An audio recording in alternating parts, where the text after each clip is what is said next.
এই ধরনের দ্বিচারিতামূলক রাজনীতি করে ইসলামী ছাত্র শিবির। যদি এরদোগানের ছেলে বিলাল এরদোগান রাষ্ট্রীয়ভাবে শপথ করতে পারে, পররাষ্ট্রনীতিতে গুরুত্বপূর্ণ ভূমিকা পালন করতে পারে, এই বাংলাদেশের সবচেয়ে জনপ্রিয় নেত্রী, আবসরের নেত্রী, দেশ নেত্রী বেগম খালেদা জিয়ার সর্বশেষ সময়গুলোতে বিগত 3 মাস, বিগত কয়েকটি মাস আমাদের এই জনাব তারেক রহমানকে নিয়ে কি ধরনের নোংরামি করা হয়েছে, সাধারণ শিক্ষার্থীদের কিভাবে প্রপাগান্ডার মাধ্যমে জিয়া পরিবারের পরবর্তী কর্ণধার যিনি জনগণের ভোটে নির্বাচিত হয়ে দেখিয়ে দিয়েছেন এবং তার সেই বিষয়গুলো বাস্তবায়ন করছেন।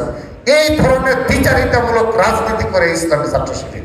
অর্থাৎ এরদোগানের ছেলে রাজনীতি করতে পারবে এবং এইভাবে পররাষ্ট্রনীতিতে সারা বিশ্বব্যাপী ঘুরে বেরিয়ে পারবে এবং রাষ্ট্রীয়ভাবে ভূমিকা পালন করতে পারবে, কিন্তু জনগণের ভোটের মাধ্যমে শহীদ রাষ্ট্রপতি জিয়া রহমানের সুযোগ্য উত্তরসূরি জনাব তারেক রহমান রাজনীতি করতে পারবে কিনা সোশ্যাল মিডিয়ায় অব্যাহত প্রপাগান্ডা চালানো হয়নি।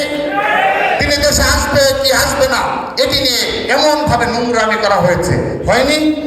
হয়েছে।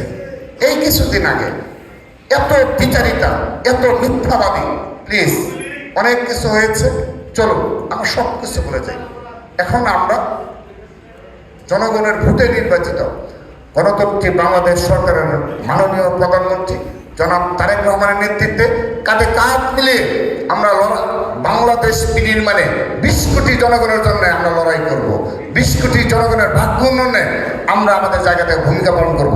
চলো সেই প্রতিজ্ঞা নেই এবং অবশ্যই বিরোধী দল হিসাবে আমরা যে ভুল ত্রুটিগুলো করব অবশ্যই আপনারা আমাদের চোখে আঙ্গুল দিয়ে আমাদের ধরিয়ে দিবেন, এই ভুলগুলো ধরিয়ে দিবেন, কিন্তু মিথ্যাবাদী করবেন না, মুনাফিকি করবেন না, দ্বিচারিতা করবেন না, প্রপাগান্ডা চালাবেন না, মহব্বতি করবেন না, নোংরামি করবেন না, সোশ্যাল মিডিয়া চরিত্রকরণ করবেন না, ভোট বাহিনী নির্ভর রাজনীতি করবেন না, মব কালচার করবেন না, দয়া করে